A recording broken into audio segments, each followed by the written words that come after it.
అదరగొట్టే కారం రంగు రుచి ఆచి కారం పొడి. నమస్తే. నీకోసం నా భర్తను చంపేసిన ప్రియుడు మహేష్తో పూర్ణిమ చెప్పినటువంటి మాట, నా భర్తను చంపేసినా ఇంకా మనం హ్యాపీగా ఉండొచ్చు, మనం సంతోషంగా ఉండొచ్చు, మనకి ఏ అడ్డు అదుపు లేదు. ఇది అంటే ఎంత దారుణంగా కట్టుకున్న భర్తను మోసం చేస్తున్నారో, కట్టుకున్న భర్తను చంపేస్తూ ఉన్నారో కూడా క్లియర్గా అర్థమవుతుంది. హైదరాబాద్ మేడిపల్లిలో జరిగిందండి ఈ ఘటన. పూర్ణిమ తన భర్త అశోక్ని మొత్తం అడ్డు తొలగించుకుంటే ప్రియుడు మహేష్తో ఇంకా హ్యాపీగా ఉండని చెప్పి ఒక ప్లాన్ గీసింది. చాలా బాధాకరమైన విషయం ఏంటంటే అమాయకులైనటువంటి భర్తలు ప్రాణాలు కోల్పోతున్నారు ఈ మధ్యకాలంలో. ఈ పూర్ణిమ స్టోరీ ఏంటో మీకు తెలియాల్సినటువంటి అవసరం ఉంది. పూర్ణిమ ఇంటి దగ్గరే ఒక ప్లే స్కూల్ నడిపిస్తోంది. ప్లే స్కూల్లో పిల్లలకి ట్యూషన్ చెప్తూ ఉంటుంది. భర్త అశోక్ ఒక ఇంజనీరింగ్ కళాశాలలో మేనేజర్గా వర్క్ చేస్తూ ఉన్నాడు. అయితే ఈ మహాతల్లి అక్రమ సంబంధం పెట్టుకుంది మహేష్ అనే వ్యక్తితో. ఆ మహేష్ ఎవడు? కూలీ పనులు చేసుకుంటూ ఉంటాడు, నిర్మాణ కూలీగా పనిచేస్తూ ఉన్నాడు మహేష్ అనే వ్యక్తి. అతనితో పరిచయం ఏర్పడింది, అది ప్రేమ అంట. తర్వాత వాళ్ళిద్దరూ కలిసి సంబంధం పెట్టుకున్నారు. భర్త లేనప్పుడు వాళ్ళు సరదా సలాపాల్లో మునిగి తేలుతూ ఉన్నారు. ఇది భర్తకు తెలిసింది. అశోక్కి మందలించాడు, ఇది కరెక్ట్ కాదు, నీ పద్ధతి మార్చుకో, గొడవలు జరుగుతూ ఉన్నాయి. ఆ ఇల్లు కూడా మార్పించేసి వేరే కాలనీలో నివాసం పెట్టారు. ఇక్కడుంటే ఇవి ఇదే విధంగా చేస్తుంది, మారటం లేదు ఎంత చెప్పినా అని చెప్పి వేరే కాలనీలో కూడా తీసుకెళ్ళాడు. మళ్ళీ అక్కడ కూడా సేమ్ తంతు, మహేష్తో అదేవిధంగా సంబంధం కొనసాగిస్తూనే ఉంది. అయితే భర్త మళ్ళీ హెచ్చరిస్తూ ఉన్నాడు, నువ్వు ఈ విధంగా ఉంటే, వాళ్ళకి 12 సంవత్సరాల బాబు కూడా ఉన్నాడండి. సో మనం కరెక్ట్గా లేకపోతే మన పిల్లడు భవిష్యత్తు కూడా అంధకారం అయిపోతుంది, ఇది పద్ధతి కాదు, ఇకనైనా మార్చుకో, లేదంటే సీరియస్గా ఉండాల్సిన పరిస్థితి ఉంటుంది అని చెప్పి ఇంకా హెచ్చరిస్తూనే ఉన్నాడు. ఆమెకి ఆలోచన మారిపోయింది. నా సుఖానికి అడ్డొస్తున్నాడు భర్త అశోక్, నా సంతోషాలకు అడ్డొస్తూ ఉన్నాడు. ఈ అశోక్ అనేవాడే లేకపోతే, నా జీవితంలో వీడు లేకపోతే ఇంకా ప్రియుడు మహేష్తో ఎంచక్కా నేను ఎంజాయ్ చేసేవచ్చు అని చెప్పి ఒక ప్లాన్ వేసింది. ఒక ప్లాన్ వేసి భర్తను ఏ విధంగా చంపాలో ఆలోచన చేసి ప్రియుడు మహేష్కి చెప్పింది. ఏం చెప్పింది? నేను చంపేద్దాం అనుకుంటున్నా, నేను నీకోసమే నా భర్తను నేను చంపేస్తా ఉన్నా, ఏం చేయాలో చెప్పు, దా మాట్లాడుకుందాం అని పిలిచింది. వాళ్ళిద్దరూ మాట్లాడుకున్నారు. సరే ఏదో రకంగా చంపేద్దామని చెప్పి డిసైడ్ అయిపోయారు. ఇంటికి వస్తాడు సాయంత్రం, కాలేజీ నుంచి ఇంటికి వచ్చేస్తాడు సాయంత్రం 6ంటికి. 6 తర్వాత నువ్వు ఇంకా ఎవరినన్నా మీ ఫ్రెండ్ని తెచ్చుకో, ముగ్గురం కలిసి ఇంట్లో ఎవరు ఉండరు, భర్త ఒక్కడే ఉంటాడు, మనం వేసేద్దాం. ఇది భార్య ప్లాన్. చూసారా? తన సంబంధం కోసం, తన సుఖాల కోసం కామంతో కళ్ళు మూసుకుపోయి భర్తను కూడా చంపేసే పరిస్థితికి వచ్చిందండి. 11వ తారీఖున డిసెంబర్ 11 ఇంటికి వచ్చాడు కాలేజీ నుంచి. వచ్చినటువంటి వ్యక్తిని అతను రెస్ట్ తీసుకుంటా ఉన్నాడు. ఈ టైంలో ఫోన్ చేసి పిలిపించింది. మహేషు, అతను ఫ్రెండు సాయి, వీళ్ళిద్దరూ వచ్చారు. వీళ్ళు ముగ్గురు కలిసి రెస్ట్లో ఉన్నటువంటి భర్తని ముందు కొట్టారండి. ఇష్టారీతిన ముగ్గురు కలిసి కొట్టారు.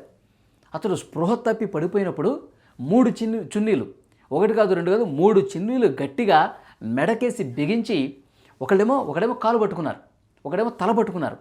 ఈ ప్రియుడు మహేష్ అనేవాడేమో గొంతుకు చున్నీ వేసి బిగించి గట్టిగా లాగి గొంతు మీద చేపెట్టి నొక్కి చున్నీలతో బిగించి దారుణంగా చంపేశారు. ఇక చచ్చిపోయాడు అని చెప్పి నిర్ధారించుకున్న తర్వాత అసలు డ్రామా ప్లే చేసింది ఈ మహానటి. అక్కడ స్టార్ట్ చేసింది నాటకం. మళ్ళీ మీరు ఎట్లా వచ్చారో అట్లా వెళ్ళిపోండి, నేను చూసుకుంటానని చెప్పి వాళ్ళిద్దరిని పంపించేసి బాత్రూమ్ దగ్గరికి తీసుకెళ్ళి ఆ శవాన్ని అక్కడ పెట్టి అప్పుడు స్టార్ట్ చేసింది. బంధువులకి, వాళ్ళు తెలిసిన వాళ్ళకి అందరికీ ఫోన్లు చేసింది. బాత్రూంలో గుండె నొప్పితో పడిపోయాడు, మీరు వెంటనే రండి అని చెప్పి వాళ్ళకి ఫోన్లు చేసి డ్రామా ప్లే చేయడం స్టార్ట్ చేసింది. వెంటనే హాస్పిటల్కి తీసుకెళ్తున్నట్టు నాటకం చేసింది. ఆసుపత్రికి తీసుకెళ్తే అక్కడే వైద్యులు చెప్పేశారు, ఈమె శవాన్నే కదా తీసుకొచ్చింది, చంపేసే కదా తీసుకొచ్చింది. లేడమ్మా, చనిపోయాడని చెప్పేసి వైద్యులు కూడా చెప్పారు. ఇంకా ఏడుస్తూ ఉంది, అయ్యో నా భర్త చనిపోయాడు కదా అయ్యో అని చెప్పి తల కొట్టుకుంటుంది, బాదుకుంటుంది, ఇంకా నాకెవరు దిక్కు అని చెప్పి ఈ నాటకాలన్నీ ఆడుతోంది చంపేసి. తర్వాత అతని ఒంటి మీద గాయాలున్నాయి. పోలీసులు అనుమానాస్పద కేసుగానే నమోదు చేశారు. ఒంటి మీద గాయాలున్నాయి, ఈమె ప్రవర్తనలో ఏదో తేడా ఉందని చెప్పి పోలీసులకు అనుమానం వచ్చిందండి. పోలీసులకు అనుమానం వచ్చి సీసీ కెమెరాలు పరిశీలించారు. ఆ ఇంటి దగ్గర ఉన్న సీసీ కెమెరాలు పరిశీలిస్తే అశోక్ చనిపోయిన రోజు ఆ ఇంటికి 2 వ్యక్తులు రావటం గమనించారు. ఆ వ్యక్తులు ఎవరు అని చెప్పి పోలీసులు తమదైన స్టైల్లో పూర్ణిమని విచారిస్తే మొత్తం నిజాలన్నీ కూడా బయటపెట్టేసింది.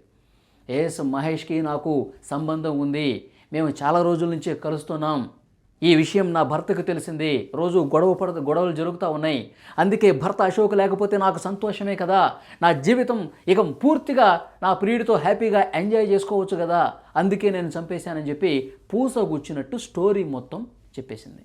అంటే కామంతో అసలు ఒళ్ళు కళ్ళు ఏమీ కనిపించకుండా ఇంత దుర్మార్గంగా మనుషుల్ని మోసం చేయడమే కాదు, వాళ్ళని చంపటానికి కూడా వెనకాడటం లేదంటే వాళ్ళకి ఎంత ధైర్యం అండి, ఎంత బరి తెగిస్తున్నారు చూడండి. పాపం 12 సంవత్సరాల బాబు కూడా ఉన్నాడు, తండ్రి ఏమో చనిపోయాడు, తల్లి ఇప్పుడు జైల్లో లెక్క పెడుతుంది, క్రిమినల్. పాపం ఆ బాబు బాగోగులు ఎవరు చూస్తారంటే తల్లి లేదు, తండ్రి లేదు, కనీసం ఆలోచన లేకుండా ఇంత దారుణంగా బిహేవ్ చేస్తున్నారు. ఒక సైకోలాగా, ఒక క్రిమినల్స్ లాగా బిహేవ్ చేస్తున్నారు. ఒళ్ళు మదం ఎక్కి రోజు ఇంట్లో గొడవలేనంట, వాడొక కూలీతో ఏంటే నీకు అని చెప్పి రోజు గొడవ జరుగుతుందంట. కూలీతో ఫ్రెండ్షిప్ ఏంటి, కూలీతో నువ్వు సరసాలు చేయటం ఏంటి అని చెప్పి ఎక్కడ ఆ భార్యని వదిలించుకుంటే బాబు ఆగమైపోతుంది, ఆ 12 సంవత్సరాల బాబు జీవితం ఆగమైపోతుంది అని చెప్పి అతను ఆలోచన చేసి ఇప్పటికైనా మారుతుంది, ఇక రేపైనా మారుతుంది, ఎల్లుండైనా మారుతుందని చెప్పి తన ఇంటిని కూడా వేరే కాలనీలోకి మార్చేసి తన పద్ధతి మార్చుకుంటుందేమనుకుంటే చంపేసే కాడికి వచ్చింది. మళ్ళీ నేను ఏదో రోజు బయటకు వచ్చేస్తాను, మళ్ళీ నా జీవితం నేను చూసుకుంటానంటే అసలు మొత్తం నీ క్యారెక్టర్ బ్యాడ్ అయిపోయింది కదా.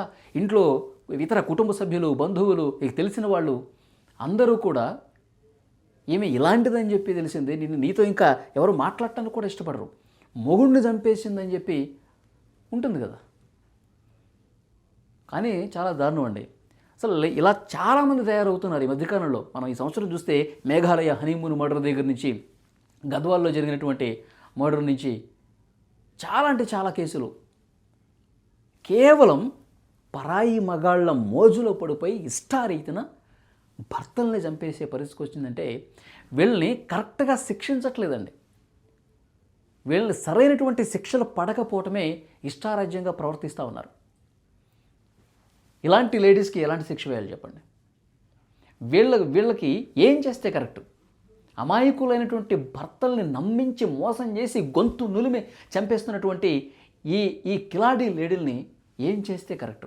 ఇంకా చట్టాల్లో మార్పులు రావాలా? ఇంకా దారుణంగా వీళ్ళని శిక్షించాలంటే ఉన్న చట్టాలు సరిపోవా? కామెంట్ బాక్స్లో తెలియజేయండి.